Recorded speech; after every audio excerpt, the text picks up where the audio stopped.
immigration policy be? Like, are there other countries that have good immigration policies? And obviously, since you're working, because I do think like the reason the rhetoric works is because, of course, you don't want people who aren't from this country coming to kill everyone, which obviously is an appealing thing to say on the media.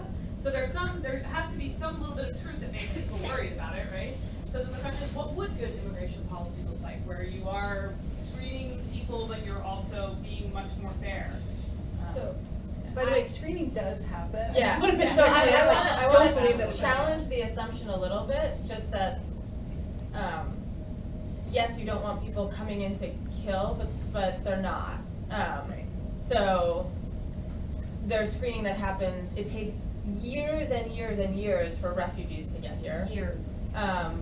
The people who are undocumented, who are crossing the border, there's actually a really interesting story or set of facts that I heard a few years ago from a professor at Yale who was saying that it used before 9/11, really, before enforcement became what it is, people from South America and Central America used to cross back and forth a lot more, and it was a lot of migrant workers. And when the borders started closing, people made one of two choices. Either they came and they brought their families and they stayed, or they stayed and they made their families here. And so this boom of 11 million undocumented people is actually in some ways very related to a crackdown on the border. So maybe part of policy is more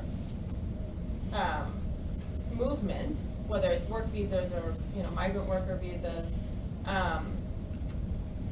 In terms of refugees, I think lessening is not the right direction.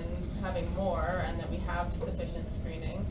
But I think immigration's hard, and I think it sort of depends on where you're starting from. Do you think people from other countries coming into our country is a benefit, or does it take away? And that's the sort of fundamental question. And I think that some of the rhetoric out there assumes that things aren't happening that are. I mean, I've practiced immigration law for almost 14 years now, and it is very hard to get a visa to come in here. It's not something that just happens like that.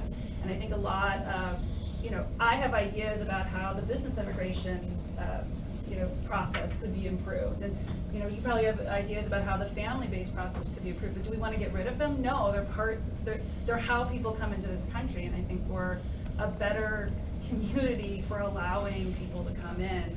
I don't think there is not one answer to that question, because there are so many different ways why people should be allowed in here, and we would have to take each one individually and sort of talk about what we think is a better policy on all of them. And Canada has some interesting policy. Now, Canada is this vast country that has lots of open space, and they want more population.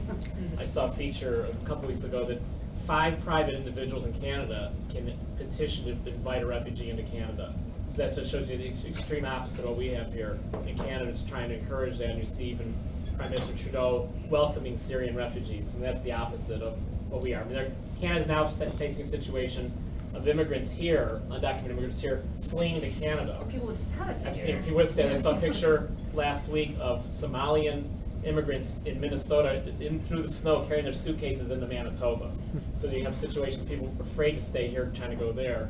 I do want to say the budget that President Trump introduced yesterday, which hasn't been passed, but his idea to cut foreign aid for development programs dramatically, 50% or more, stop contributing to UN programs that help poor people in those countries, it's going to drive the pressure to create more violence in those countries and drive the pressure for more immigration northward anyway.